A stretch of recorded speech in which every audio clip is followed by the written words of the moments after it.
Corona से आगरा में हुई 10वीं मौत। यूपी में कुल मरीजों की संख्या हुई 1843, तो 289 मरीज हुए ठीक। कुल 29 लोगों की गई जान।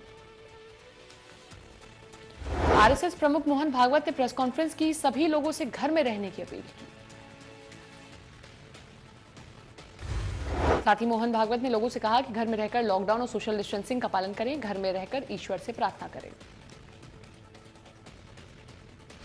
पीएम मोदी ने एक बार फिर रेडियो कार्यक्रम मन की बात और देश को 64वीं बार संबोधित किया। कहा कि लॉकडाउन के दौरान लोगों का नजरिया बदला है। बसवेश्वर जयंती पर पीएम मोदी ने देश को संबोधित किया, लोगों को जयंती की शुभकामनाएं दी। भारत में कोरोना का कहर जारी। देश भर में कोरोना की संक्रमित मरीजों की संख्या बढ़कर 26,917 हो गई है। वहीं 5,914 लोग सही होकर डिस्चार्ज हो गए हैं, जबकि 826 लोगों की मौत हो चुकी है। मुंबई में एक 52 साल के हेड कांस्टेबल की कोरोना वायरस से मौत हो गई है। इसकी जानकारी मुंबई पुलिस ने दी। पश्चिम बंगाल में एक 34 वर्षीय सीनियर डॉक्टर की कोरोना वायरस के चलते मौत हो गई। ममता ने ट्वीट कर यह जानकारी दी। पश्चिम बंगाल में मरीजों की संख्या 611 हो गई है, 18 की मौत हो चुकी है। आंध्र प्रदेश में पिछले 24 घंटे में कोरोना वायरस के 81 नए मामले सामने आए हैं, जिसके बाद राज्य में कोरोना संक्रमण के कुल मरीजों की संख्या 1097 हो गई है। महाराष्ट्र में संक्रमित मरीजों की संख्या बढ़कर 7,600 के पार हो गई है। संक्रमण से 323 लोगों की जान गई है। राजस्थान में 69 नए मामले सामने आए हैं, जिसके बाद राज्य में संक्रमितों की संख्या 2083 हो गई है, जबकि 33 लोगों की जान गई है। यूपी में कोरोना के संक्रमित मरीजों की संख्या 1843 हो गई है, 29 की जान गई है। सीएम योगी ने अपनी टीम 11 के साथ बैठक की, कोरोना से संबंधित मामलों को लेकर जानकारी दी। यूपी में हॉटस्पॉट चिन्हित किए गए हैं, स्थानों की संख्या 402 कर दी गई है। उत्तर प्रदेश के अतिरिक्त मुख्य सचिव अवनीश कुमार अवस्थी ने जानकारी दी। इंदौर में भाजपा सांसद कैलाश विजयवर्गीय ने ममता सरकार के रवैये पर नाराजगी जताई। अपने आवास पर पश्चिम बंगाल सरकार के खिलाफ प्रदर्शन किया। धरने पे बैठने का कारण ये है कि भारतीय जनता पार्टी की बंगाल इकाई ने निर्णय लिया है कि जिस प्रकार ममता जी के अहंकार के कारण अराजक सरकार चल रही है, कोरोना जैसी गंभीर बीमारी को भी वो लापरवाही से ले रही है। केंद्र सरकार जो अनाज प्रधानमंत्री कल्याण योजना के माध्यम से गरीबों के लिए पहुंचा रही है, वो गरीबों में नहीं बंट रहा है। जो भारतीय जनता पार्टी के सांसद हैं, जो जनता से एकत्रित करके सामग्री गरीबों को बांट रहे हैं, उनको गिरफ्तार करके घर में बैठा दिया। भारतीय जनता पार्टी के कार्यकर्ताओं को तो बाहर नहीं निकलने दे रही, पर केंद्र सरकार ने जो डॉक्टरों के लिए पीपी किट दी है, उस किट को पहनकर टीएमसी के सांसद, टीएमसी के विधायक वहां पर राजनीति कर रहे हैं। न सिर्फ राजनीति कर रहे हैं, जो केंद्र ने अनाज भेजा है उसको बेचने का काम कर रहे हैं। देखिए, धरने पे बैठने का कारण ये, केंद्रीय स्वास्थ्य मंत्री डॉक्टर हर्षवर्धन ने एम्स ट्रॉमा सेंटर का दौरा किया, व्यवस्थाओं का जायजा लिया। असम के स्वास्थ्य मंत्री हेमंत बिस्वा शर्मा ने प्रेस कॉन्फ्रेंस की, अंतर जिला यात्रा को 30 अप्रैल तक करने का ऐलान किया। Chief of defence staff general Bipin Rawat ने कहा कि अभी तक हमारे जो जवान सरहद पर तैनात हैं, वहां पर एक भी मामला नहीं आया है। प्रियंका गांधी ने ट्वीट कर मोदी सरकार को सलाह दी, सोनिया गांधी की चिट्ठी में लिखे सुझावों पर अमल करने की बात कही। कांग्रेस नेता राहुल गांधी ने पीएम मोदी से अपील की और कोरोना परीक्षण बढ़ाने की बाधाओं को दूर करने के लिए कहा। महाराष्ट्र के मुख्यमंत्री उद्धव ठाकरे ने प्रवासी मजदूरों को आश्वासन दिया, मैं केंद्र से बात कर रहा हूं, जो कुछ हो सकेगा करेंगे। बिहार के नेता तेज प्रताप यादव ने समृद्धि महायज्ञ का आयोजन किया। मुख्यमंत्री नीतीश कुमार से दूसरे राज्यों में फंसे बिहार के छात्रों और मजदूरों को वापस लाने की अपील की। जम्मू और कश्मीर के मुख्य योजना सचिव रोहित कंसल ने कोटा में फंसे छात्रों को लेकर जानकारी दी। बताया कि कोटा से जम्मू कश्मीर के 376 छात्रों को आज वापस लाया जाएगा। अहमदाबाद शहर में पुलिस जगह जगह बैरिकेडिंग लगाकर चेकिंग कर रही है, साथ ही लोगों से पूछताछ कर रही है। शंघाई से इंडिया के लिए 10 टन मेडिकल इक्विपमेंट की सप्लाई की गई, जिसके बाद स्पाइस जेट सामान लेकर कोलकाता एयरपोर्ट पहुंचा। यूपी के फतेहपुर में लॉकडाउन के बाद मोरम खदान में काम करने वाले मजदूरों का राशन खत्म हो गया है, जिसके बाद मजदूरों ने वीडियो जारी कर जिला प्रशासन से मदद मांगी है। वीडियो वायरल होने के बाद डीएम ने संबंधित अधिकारियों को मौके पर जाकर मदद करने का निर्देश दिया, जिसके बाद सभी को राशन दिया गया। यूपी के बरेली में लॉकडाउन के बीच शादी हुई। इस शादी में सोशल डिस्टेंसिंग का पालन किया गया। मौलाना साद की कोरोना रिपोर्ट नेगेटिव आई है, जिसके बाद मौलाना क्राइम ब्रांच के सामने जल्द पेश हो सकता है। सुकमा में सुरक्षा बल के जवानों ने मुठभेड़ में एक नक्सली को मार गिराया, उससे भारी मात्रा में हथियार बरामद किए। हिमाचल के चिड़गांव में भीषण आग लग गई, जिसमें एक बुजुर्ग महिला जिंदा जल गई, 7 घर जलकर खाक हो गए। बिहार के छपरा जिले के खलपुरा दियारा इलाके में आकाशीय बिजली गिर गई, जिससे बिजली की चपेट में आने से 9 लोगों की मौत हो गई, जबकि 7 घायल हो गए।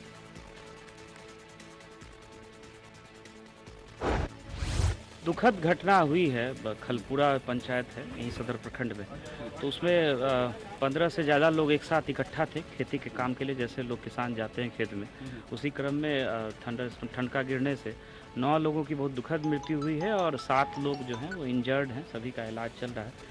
तो जो भी लोग मृत हुए हैं 9 लोग, उनके परिवार के जो भी लोग हैं उनको हम लोग 4 लाख की जो सहायता राशि है सरकार द्वारा निर्धारित, वो हम लोग अभी उपलब्ध करा देंगे। और हम लोगों की सांत्वना है उन परिवार के साथ। बहुत ही दुखद घटना है, ये बहुत दुखद। दिल्ली में कोरोना से संक्रमित मामलों में लगातार इजाफा देखने को मिल रहा है। राजधानी दिल्ली में मरीजों की संख्या 2918 हो गई है।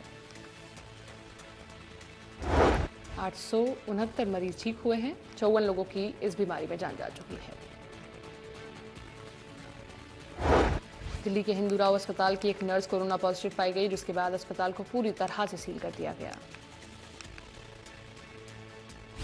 राजधानी दिल्ली के मुख्यमंत्री अरविंद केजरीवाल ने दुकानें खोलने को लेकर बयान दिया। कहा, राष्ट्रीय राजधानी में दुकानें खोली जाएंगी, लेकिन मार्केट या मॉल नहीं खोले जाएंगे। पिछले हफ्ते रविवार को जब मैं आपके सामने आया था, मैंने कहा था कि अभी हम लोगों ने तय किया है कि लॉकडाउन एज इट इज़ जारी रहेगा, कोई रियायत नहीं दी जाएगी। और 27 तारीख को हम लोग इस पर दोबारा निर्णय लेंगे कि लॉकडाउन को जारी, इसमें कुछ रियायत देनी है कि नहीं देनी है। तो एक ही रियायत आज हम दे रहे हैं, वो ये कि परसों रात को केंद्र सरकार ने कुछ तरह की दुकानें खोलने का निर्णय लिया है। उस केंद्र सरकार के आदेश को हम दिल्ली में भी लागू कर रहे हैं। ये आदेश क्या है, ये मैं आपकी जानकारी के लिए बता दूं। जो एसेंशियल सर्विसेज की दुकानें थी, दवाई की दुकान, किराने की दुकान, खाने पीने। सीएम केजरीवाल ने आगे कहा कि 3 मई तक लॉकडाउन में कोई ढील नहीं दी जाएगी। दिल्ली में 3 और हॉटस्पॉट सील कर दिए गए हैं, जिसके बाद दिल्ली में इनकी संख्या बढ़कर 95 हो गई है। दिल्ली के लक्ष्मीनगर इलाके में दुकानों में ताला जड़ा मिला है। इस दौरान सड़कें सुनसान दिखी। राजधानी दिल्ली के लक्ष्मीनगर इलाके में सोशल डिस्टेंसिंग को ध्यान में रखते हुए गोले बनाए और लोगों को खाना बांटा गया।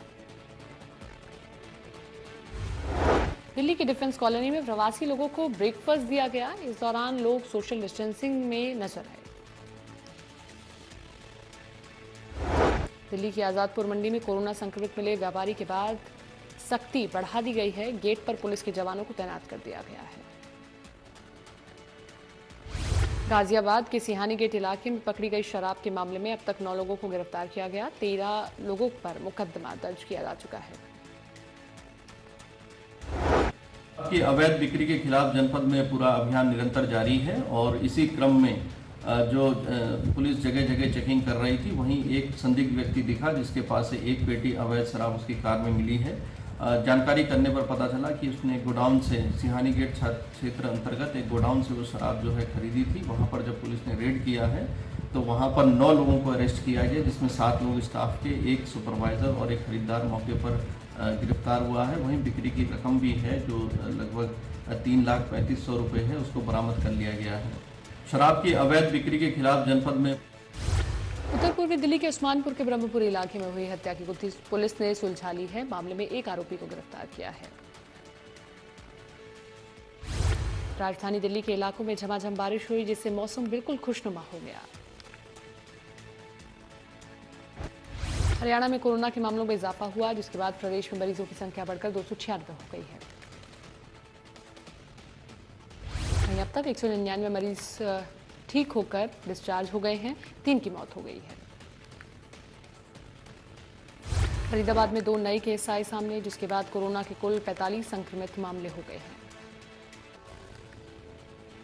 गुरुग्राम में 4 नए मामले आए हैं, जिसके बाद मरीजों की संख्या बढ़कर 51 हो गई है। 35 लोग ठीक हो चुके हैं।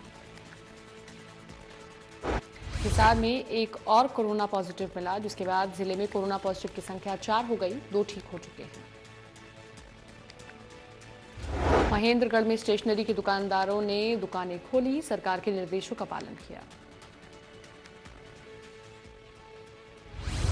में आदेश दिए थे, एसडीएम साहब ने सैनिटाइजर हमने रखा हुआ है, मास्क रखे हुए हैं और सोशल डिस्टेंस का हम ध्यान दे रहे हैं।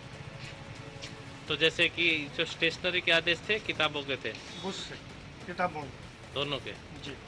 तो आपको कितने बजे से कितने बजे तक पढ़ना? 12 बजे से 5 बजे का टाइम दिया। तो सर ने हमें आदेश दिए थे, एसडीएम साहब ने सैनिटाइजर हमने रखा हुआ है, मास्क रखे हुए हैं और सोशल डिस्टेंस का हम ध्यान दे रहे हैं। तो जैसे कि जो स्टेशनरी के आदेश थे किताबों के थे, बुक्स किताब। रेवाड़ी जिला प्रशासन ने दुकानदारों को निर्देश दिया है कि जिले में अभी तक जो जरूरी दुकानें खुली रही थी, केवल वही दुकानें खुलेंगी। हरियाणा में 10 वर्करों के साथ काम करने वाली कंस्ट्रक्शन कंपनियों को काम करने की इजाजत दे दी गई है। काम के दौरान सोशल डिस्टेंसिंग रखने का निर्देश दिया है। रेवाड़ी शेल्टर होम में रह रहे यूपी के मजदूरों को हरियाणा रोडवेज की बसों में रवाना किया गया। इसके लिए प्रशासन की तरफ से 42 बसों की व्यवस्था की गई। गोहाना नगर परिषद में काम करने वाले सफाई कर्मचारी फायर ब्रिगेड के कर्मचारियों पर फूलों की वर्षा की और उनका हौसला बढ़ाया। संभालने के लिए सबसे बड़े वीर योद्धा, सबसे बड़ा योगदान मैं सफाई कर्मचारियों का समझती हूँ। नगर परिषद में काम करने वाले सभी सफाई कर्मचारी इस लॉकडाउन की स्थिति के चलते हुए एक दिन भी घर नहीं रुके हैं।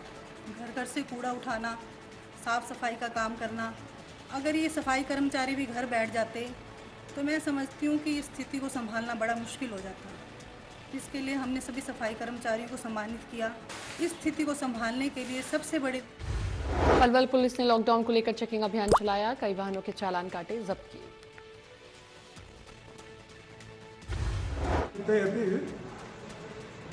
169 एफआईआर दर्ज करी, जिसमें 192% गिरफ्तार करें और टोटल व्हीकल 1709 का चलान करे है, जिसमें 503 इम्पाउंड करें और इनमें टोटल फाइन 1,49,36,200 रुपये हुए हैं। लॉकडाउन के तहत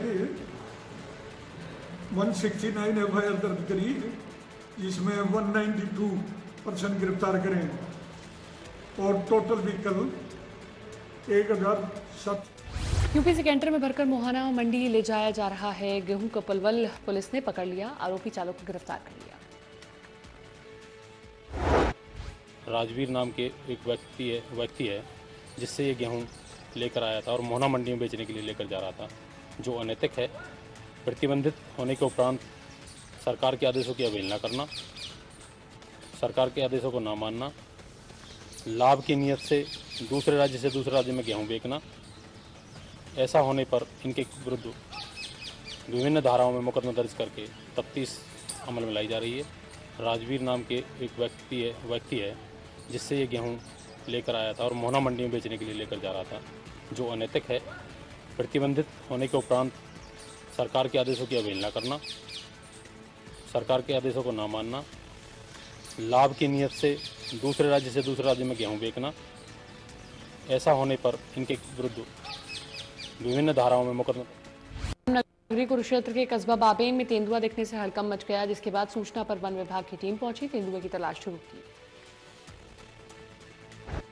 रेवाड़ी में तेज हवाओं और धूल भरी आंधी के साथ हल्की बूंदाबांदी हुई, जिससे मौसम सुहावना हो गया। अंबाला में अचानक से मौसम ने करवट ली, तेज हवाओं के साथ भारी बारिश हुई।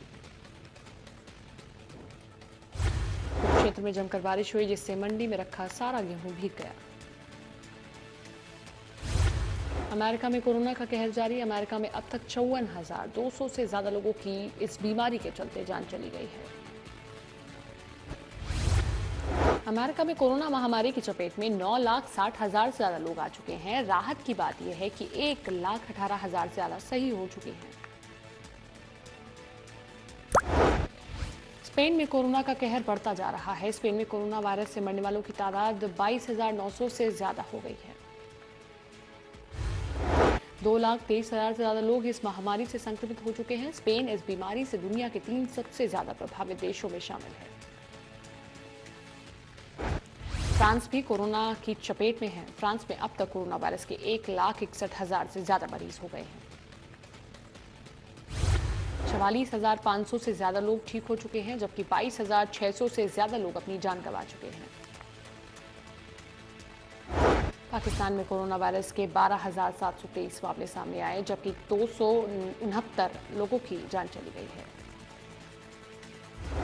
चीन के राष्ट्रीय स्वास्थ्य आयोग ने जानकारी दी, बताया कि वुहान में कोरोना वायरस के सिर्फ 12 सक्रिय मामले हैं। 11 दिन से एक भी मौत नहीं हुई है।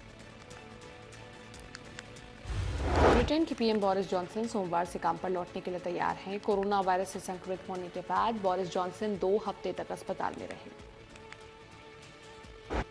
सिंगापुर यूनिवर्सिटी ने बड़ा दावा किया है, कहा है कि 20 मई तक भारत में कोरोना वायरस खत्म हो जाएगा। अक्षय तृतीया पर बड़े ज्वेलरी रिटेलरों के यहां सोने की कीमत 50,000 रुपये प्रति 10 ग्राम के पार चली गई, तो छोटे रिटेलरों के यहां सोने की कीमत 47,500 रुपये प्रति 10 ग्राम हो गई है।